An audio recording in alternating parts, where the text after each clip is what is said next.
I have had a difficult time figuring out how to introduce this person. She's an actor, which is how I first met her, trying to cast her in one of my movies. She's an entrepreneur. She feels organic, like she's a natural part of her environment in a way that's, honestly, I kind of want to sit and listen to her so that by osmosis I can become more like her. I guess that's an intro. My name's John Schieffer. This is The Difference Engines. I'd like to introduce you to Marisa Quintanilla. If I lean back, if I go with the flow, if I let the river take me, and I look around and I'm aware, that's where the magic happens. That's where the gifts come. And I don't know where I'm going, and I just have to trust and lean in. I was born during a hurricane, Hurricane Allen, in Brownsville, Texas, which is why I am who I am. I lived my whole entire life there and realized very quickly that it just wasn't the place for me. I had a fairly, I don't want to say traumatic childhood, but I had a lot of not fun stuff happening and really a lot of sadness that was surrounding my life at that age. My nickname in high school was Pocahontas. And I didn't start that. That's because my face looks like what my face looks like. And it was confusing that it looked this way, but I had no knowledge of any association with any Native peoples. It really was a driving factor in my adult life to figure it out because it was always a question. When I dug in, it really felt like a missing piece fell into place. And I was like, okay.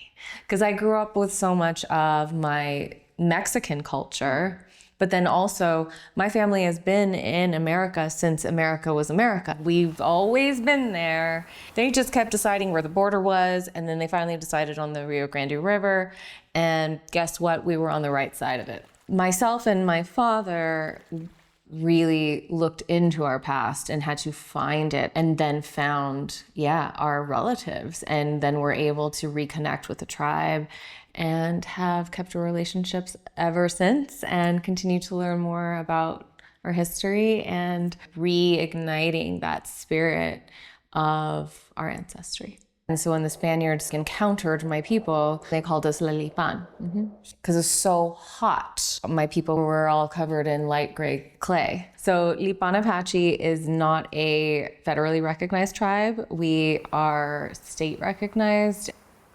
The unique way that indigenous peoples sort of filtered into society in South Texas is very different than in the Dakotas, because everybody that settled in the Dakotas were white and they were blonde and they looked really different. And in South Texas, it was Spaniards and olive skin and dark hair. And so it was a lot easier to hide in place. In, I believe it was 18 something, a law was passed where you could be shot on sight if you were Native American in Texas. As to avoid being shot on sight, some people chose to join the White Mountain Apache on reservations, and some chose to hide in plain sight, but that meant that you just don't talk about it. That's a very effective way of erasing culture. Luckily, we had people that within their own families were able to hold on to the language, to hold on to the traditions. What's happening right now is rebuilding the tribe and finding our relatives. I knew I wanted to go to school on the East Coast, and I also had these beautiful visions of California. I applied to Stanford and Brown, and Stanford rejected me, and Brown early accepted me. They have an amazing acting program. I had no idea, because I didn't have any plans to be an actor. I was pre-med. The philosophy at that school is just so amazing. They want you to take things outside of your comfort zone.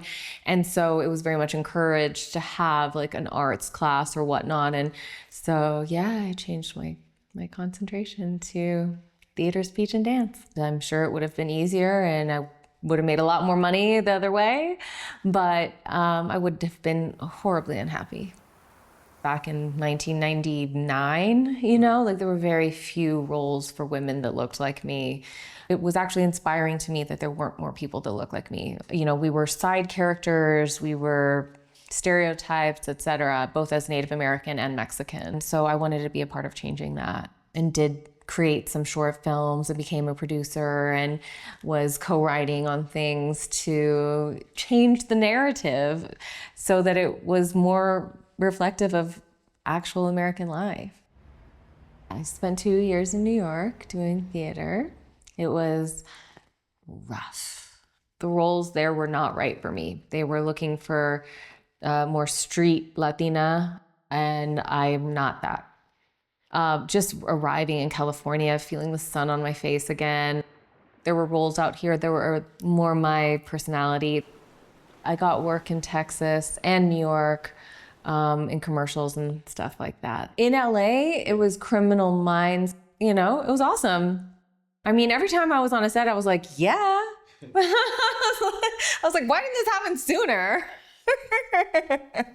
I'm like, can also I have more lines, please? When doors open, I'm like, okay.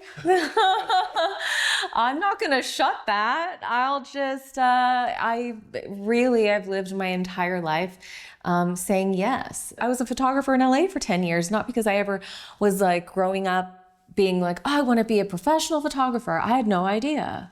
I picked up a camera one day. I was really good at it. I took a class. I was like, oh, this is fun. This is a nice little hobby. And then it turned into, hey, can we hire you? Can we hire you?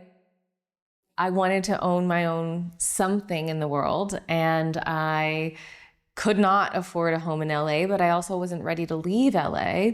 I was at the time living in a bungalow in Santa Monica, and that was lovely and wonderful.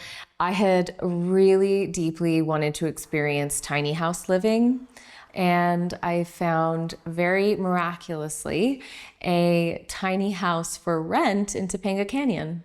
I went to go speak with the woman who owned it. She was like, everything that goes through these pipes is gray water that goes to feed the plants. So you have to be willing to only use biodegradable materials. I felt like, I was a West Side girl in California, and I was like, yeah, I shop at Whole Foods, and like, I totally I was like, I live a natural life. There could not be anything that wasn't biodegradable. At that time, there really wasn't a lot of, I would say, luxurious options. And if there were, they were so luxurious that they were like $300 and way over my price range, or it was like Dr. Bronner's. I needed something in between that was like beautifully luxurious, but also in the realm of affordability, where it felt special to buy it. And I started playing around with making my own things, making them better. What could I add to them? And then that led to a curiosity in terms of getting certified in organic formulation. And it became a hobby that then became a business. So once I realized that it was an avenue towards my ultimate goal, which wasn't career-oriented, it was life-oriented. It was, what do I want out of life? I want to experience nature. I want to be surrounded by it. And that meant leaving LA.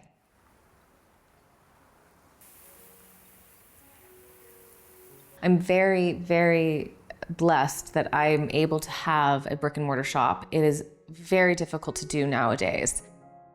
So the wildcrafted ingredients that I choose to focus on here in Idlewild are pine and cedar because they are obscenely abundant. It's really a part of, hey, okay, we need to cut these trees down to decrease the density of the forest so that it's more safe for all of us. Then what do we do with that waste? Let's not just like throw it away. How do we harvest it? How do we make it into something beautiful? What I was always committed to doing with Wildland is making sure that a portion of my shop was dedicated to only local makers. Honestly, it's about opening yourself up to the world enough and taking enough chances that you're able to collect feedback on what you are good at. Because if you don't risk and fail, at something, you're not gonna figure out if you're good at it or not. The greatest gift that I ever learned in my life was just taking a leap. And sometimes also that leap is encouraged by life being difficult.